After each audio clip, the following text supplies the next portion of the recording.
Wednesday afternoon, and thank you for joining us for 22 News at 4 o'clock. I'm Nick Oresco. It feels like summer never left. Some temperatures this afternoon getting to 90 degrees. Let's bring in 22 News Storm Team meteorologist Brian Lapis. That's your name. Yeah, good morning. A hot one out there. Yeah, and a little humid too. Kind of annoying. But we're not quite to fall yet, although meteorological fall starts on Sunday, on September 1.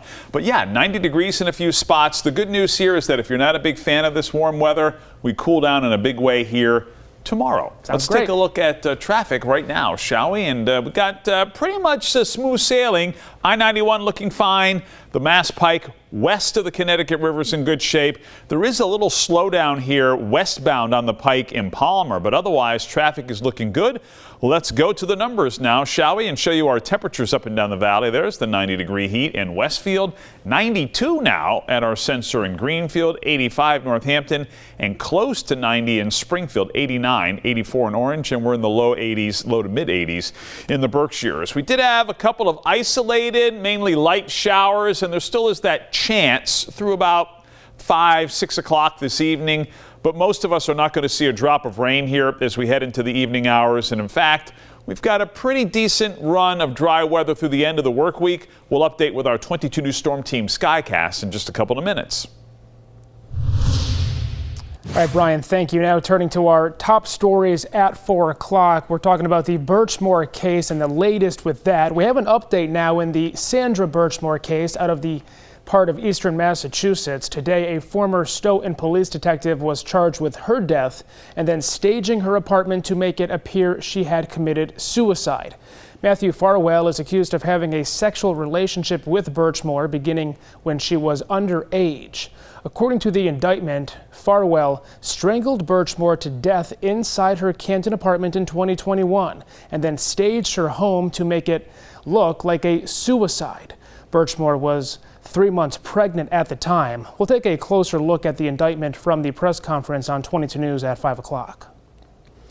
Westfield police have arrested a suspect accused of stealing outdoor items from homes in the city and nearby Southwick. Christopher Wirt was arrested yesterday after police executed a search warrant at his home on Southwick Road.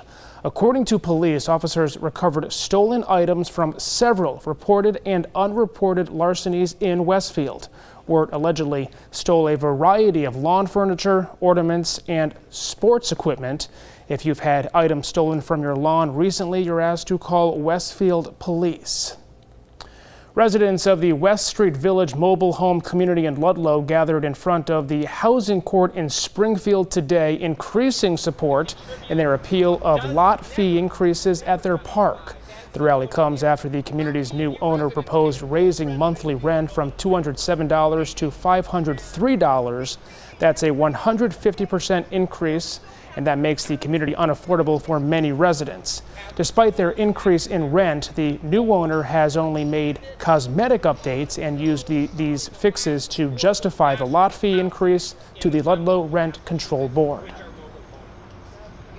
If he focused more on the quality of life instead of cosmetic and really cared about the people, he wouldn't be putting us through this. State Senator Jake Oliveira and State Rep Aaron Saunders joined in support of the residents. We reached out to the property owner for comment, but we have not heard back. A candidate for the White House made a stop in Massachusetts today. Democratic vice presidential nominee Tim Walz spoke at the International Association of Firefighters Convention in Boston this morning. This is one of the largest labor unions in the country. His visit comes just a day before he and presidential nominee Kamala Harris will sit down together for their first interview in Georgia during their bus tour of the critical swing state. Back now with Brian Lapis, a hot one today. Cooler temperatures, though, are on the way. Yeah, but we're going to be about, 15 degrees cooler this time tomorrow in many spots. Let's take a look at it right now. You can see here on our 22 News Storm Team Skycast, a few clouds here at 5 o'clock. I'm going to call it variable clouds for tonight. Occasionally it'll be mostly clear. Occasionally it will be mostly cloudy. We do expect it will be dry through the evening hours, as you can see here. Just a few scattered clouds here this evening. And then overnight, a little bit more in the way of cloudiness. I do expect that we will stay dry, though. Certainly some patchy fog is a possibility here early tomorrow morning. 6 o'clock, temperatures will be in the 50s and low 60s. And then tomorrow, breeze out of the northeast is going to cool us down with a mixture of sunshine and clouds and a high temperature of 74 to 78. Same 70s situation for Friday. We'll update on 22 News at 5. Pumpkin spice has officially hit Dunkin'. The Boston-based coffee and donut chain officially unveiled its 2024 autumn offerings today. The fall menu is headlined, of course, by Dunkin's Pumpkin Spice Signature Latte. It also includes the return of other fall favorites, including a pumpkin donut and loaded hash browns. Other coffee chains like Starbucks and 7-Eleven have already launched their pumpkin spice lattes for the season. With no winner in last night's drawing, the Mega Millions jackpot is growing again. The top prize is now a whopping $627 million with a $309 million cash payout. It comes after no ticket matched all 6 numbers following Tuesday night's drawing. The white balls were 16, 18, 21, 54, and 65. The gold mega ball was 5. The next drawing is Friday. The odds of winning that jackpot are roughly 1 in 302.6 million. Coming up tonight on 22 News at 5 o'clock, the Massachusetts Republican Party is calling for transparency from the state government about the migrant crisis. We'll have the latest. And PVTA workers are set to go on strike. Find out how this will impact bus and other transit riders in the area. Plus, 2 more people have tested positive for the West Nile virus. Tonight, see what experts have to say about this recent rise.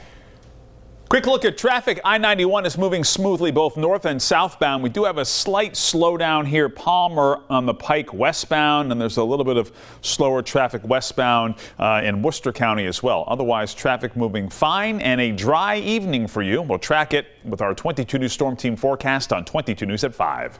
Brian, thanks, and thank you for joining us for 22 News at 4 o'clock. Latest news and weather updates online and on the free 22 News app.